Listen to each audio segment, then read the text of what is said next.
Let me ask you about the film then.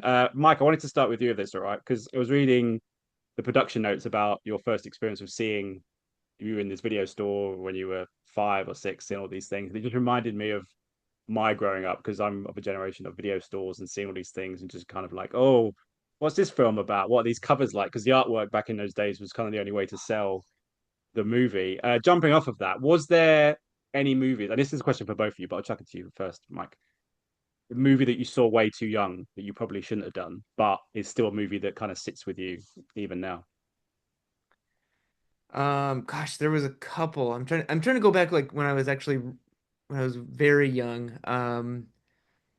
You know, it's interesting because I was probably like 5 or 6 when I saw Monster Squad, which I know it's a PG-13 movie, but like I remember my dad thinking like, "Oh, it'll be fine. Like it's PG-13, no big deal." And I remember we finished the movie and he's like, "Well, that was a mistake." And of course, I'm 5 or 6 years old and I'm like, "That was the coolest thing I've ever seen." So I was hooked. I think another one too that we watched at a friend's house when I was like 9 or 10 years old was Toy Soldiers. Okay. So it wasn't not a horror film, but horrific shit that happens in that movie. And I remember being like completely floored, like, oh my God, like they can do this in movies? Because I grew up not watching a lot of very many horror. I mainly watched like the Universal stuff. You know, it was Frankenstein, it was Creature from the Black Lagoon, it was Wolfman.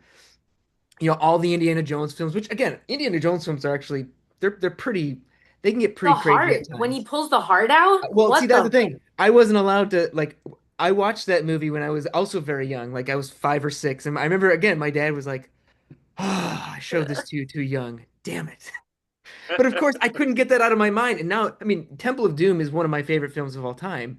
But I think it does. It stems back to that like first initial reaction. It was so visceral and I was so young when I saw it, and I still can't get every image in that film from when they're in Shanghai to when they're like releasing all the kids and the guys are getting eaten by alligators. You're just like, it's so intense.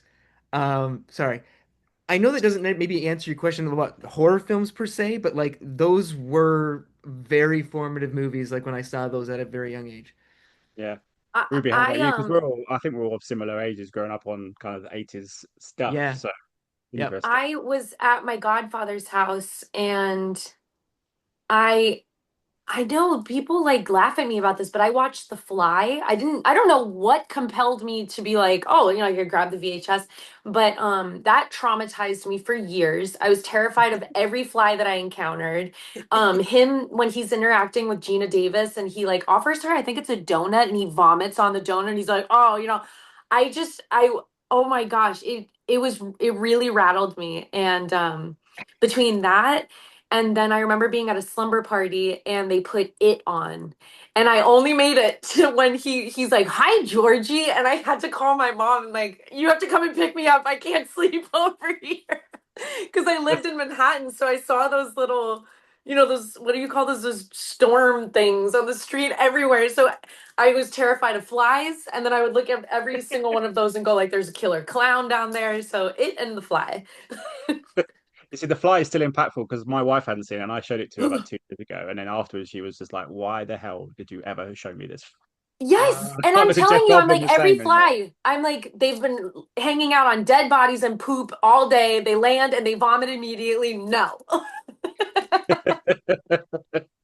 Mike, I wanted to ask you about the casting process in terms of finding people and paying homage to the original. I just wondered what the guys that are in the movie, including Lovely Ruby and Rohan, obviously as well, what they gave you that added kind of extra bits to it that you thought, okay, I've got a movie now. I can make this with these guys. Yeah, I mean, for from with Ruby and Pam, I mean, she was the only person that got the script for Pam. So she was like to me that was like the as long as she said yes, she was the sure thing. Like I wanted her to be Pam. Rowan was a suggestion from Steven Schneider, who was an EP on the film. And I was like, oh my God, like you, because he knew him. And I was like, you know Rowan? And I've of course loved him from Halloween Ends. So I was like, yes, please send him the script. And he did. We had a conversation, and it was so, it was very simple. Like it was just like, yes, I want to do this. Okay, let's go. Um, and then Mark Atchison, who sent in an incredible um, audition for Charlie. Oh my gosh! Like I remember getting a handful of these, and like his was like, I was like, that's Charlie. Like that's the guy. Like his voice, and he is a voice actor. Like he's a really prominent voice He does actor. children's cartoons, I dude. know, and he's like always a What? villain too. Yeah, it's great. He's got this really gruff voice. And of course you know him as the mailroom guy in Elf. Like, and I couldn't like that to me was also a pinch me moment because I was like, oh my God, we're doing a Christmas movie with the guy in the mailroom and Elf. Like, because that was such a memorable scene. And but he was fantastic to work with. I love Mark. Such a just a warm human being. And then just like really amazing Canadian talent like that we shot up in Winnipeg. Just went through auditions and that's how I met Dave Brown, who's Mr. Sims, like Pam's dad. Like he was just phenomenal. Like had this warmth and this sort of like fun kind of whimsy, like gotcha, like he could bring that sort of energy to it. And so that was fun. David Tomlinson, who just had this Terrifying. very Sorry, I'm gonna interrupt and just say yeah, terrifying energy. An amazing, dude. sweet man, but shit. Yes, could just kind of switch. Like he'd be like, "So Mike, I'm gonna try something here." I'm like, "Go for it, dude." And then he just like locks in, and you're just looking at his eyes. You're like, "I can't look at you right now, dude." Yes.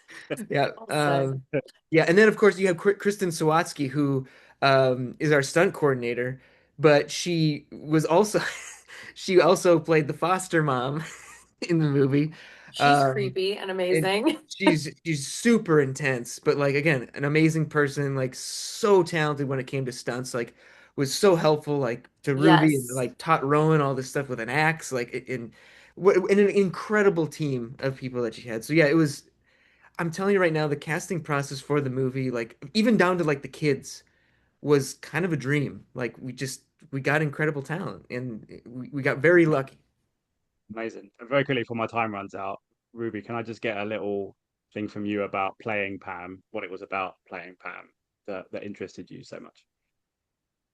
She's just such a raw human being. She's doing the best that she can. She's got her flaws like we all do. Just ferocious, like the people that she loves them ferociously.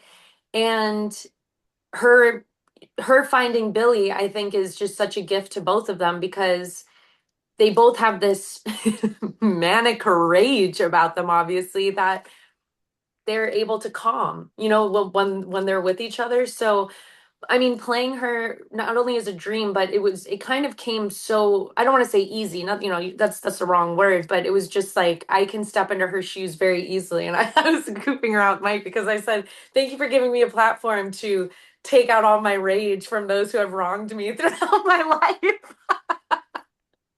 Yeah, Gotta I use love real life, Pam. man. Gotta use real life. It's all Yeah. good. That march across the ice. Oh, Hmm. And the sequel, women of maybe? my Sequels, lineage. maybe? There's Sorry, lots go of. ahead. No, no, I was just going to say sequels, maybe. I mean, there's lots of the original one. One of the questions from the quiz was how many sequels were there? So, I mean, don't want to give let's anything just away. say we have a really cool idea. Oh. We do have a cool idea that I think I'm glad that everybody's Mike is really still my excited. friend. I never stop bothering him for it. I Hey, get a if you message every do, so often, just out of Yeah, the I'm like, blue. so the sequel. hey, I want to say is if you do come to London, we can host it again and we can have Dude, cupcakes. House. dude, Cupcakes. would love that. I've never been to London. I want to go. There you So go. a Speak to movie Stuart premiere would now be if you like. amazing. Come over this time. You can sit on Santa's lap as well. Yes. Oh, Man. That's what everyone was doing. Guys, thank you so much for your time. It's been great talking to you and wish you all the best for the movie. Thank you so much. thank you All so right, much. thanks, Happy Scott. holidays. Take care. Yes. Happy holidays. Cheers.